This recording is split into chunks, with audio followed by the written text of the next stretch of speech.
to show you how to make a no-fail, easy sandwich bread recipe. So the first thing you do is put your bowl on top of your scale, zero out your scale, and then we're going to take your active starter and add 125 grams of active starter. And sometimes it goes a little over, and that's okay. You're just trying to get close to that.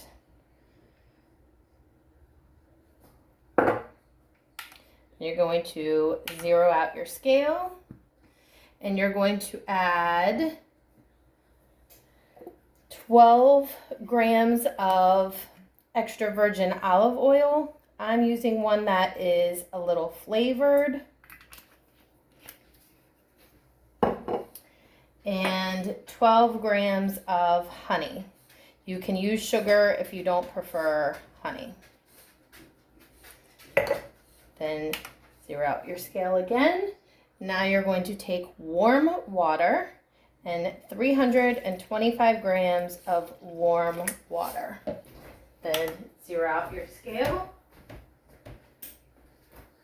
I take a fork and whisk it with a fork. You're just trying to break up your starter, and you will still have some chunks floating, and that is perfectly fine. And if you could see my bowl, I just made bread in this bowl and I didn't clean it, and it will be perfectly fine. I just took the loaf out to rise.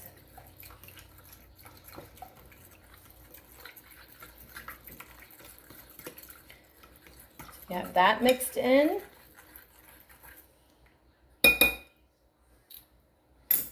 You're going to zero out your scale. And you're going to add 525 grams of flour. I like bread flour, but you can also use baking flour. There's no right or wrong. And I prefer that it's unbleached, but again, you can do whatever works for you. Zero out your scale. And then you need 12 grams of salt. I prefer Celtic salt because it is the healthiest option. Okay, and then you're going to turn off your scale. You're done with your scale. I take one hand and just mix the flour with my one hand. You're going to do this for about 3 minutes. Okay, you're going to get as much of it off of your hands as possible so that you don't waste it. You can use a scraper, any kinds of things. I just try to use the things I have in my kitchen and not to buy a whole lot of other things. And you have your dough ball here. It's pretty shaggy, and that's fine. And then you're going to take a kitchen towel and you're going to cover it for 30 minutes. Okay, it's been 30 minutes. My dough is still looking pretty shaggy. I'm just going to pick it up and stretch it and fold it. And just try to do each of the corners as you work your way around the bowl. And sometimes I do this 3 or 4 times, but usually, honestly, I only do this about twice. I feel like it mixes it up pretty well after twice. Okay, get it in my bowl, and I'm going to cover it and leave it for another 30 minutes. I will come back and do one more stretch and fold, and then I'll show you what we do next. Okay, it's been 30 minutes. Actually, it's probably been like 45 or longer, and you can see the dough is starting to take better shape. I'm just going to stretch and fold again. And then I will actually not do any more stretch and folds. I will just let it rise. So you're going to cover it with a towel and let it rise for, some people say 3 to 4 hours. My house is a little colder. It takes more like 5 to 6 for it to rise, but that's what you're getting when you're ready for it to just take time to rise. So just put your towel over it and let it be for a few hours. Okay, so now our dough has risen. It's been several hours. Again, it just depends on the temperature of your home. So I am going to take some flour Spread it out on the counter, and just so it doesn't stick, I'm taking extra virgin olive oil. If you don't know, canola oil and all those seed sprays are terrible for you. So I spray the pan down really well. And then we're gonna take our dough, and if you notice, it is stuck to the side right here. You're just gonna scoop it up off of there.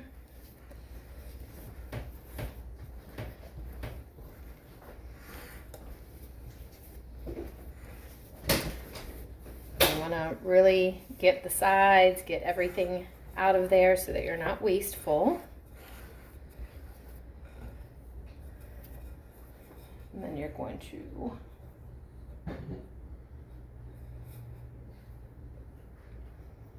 it is still a little bit sticky. That's okay.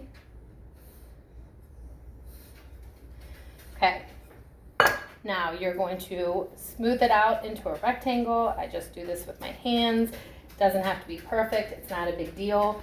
I do try to get out, if you see any bubbles, you want to get those out. You don't want to leave those in. Push those out. Then you take the center, whoops, you take the end and roll it to the center. This one's a little more sticky than normal. And then you're going to take the other side and move it to the center. And then we're going to take the end and start rolling from the end. And then I don't have any fancy tools. Some other of the ladies, they will use a special tool to squeeze it in. I don't have that, so I just use my hands. I roll under the edges, and then I drop it in my loaf pan, and I will again cover it with a towel and let it rise 6 to 8 hours, so basically overnight, and then I will bake it first thing in the morning on 375 for 35 minutes. So here's one that has been rising all day. So you can almost see, you want it to really fill the top of your bread pan. And then it's ready to go in the oven and you are done. And some little tips cleaning up. I will actually just sweep the extra flour into the bowl I was using. But what makes this really easy for cleanup is I have a Norwex countercloth here, and I can just scrub my counter. It works better than any paper towels or chemicals. And all of that stuff that was hard and stuck on the counter is all off super easily, and I just rinse the cloth. So these cloths remove all the bacteria, dirt, grime, everything. It's a win.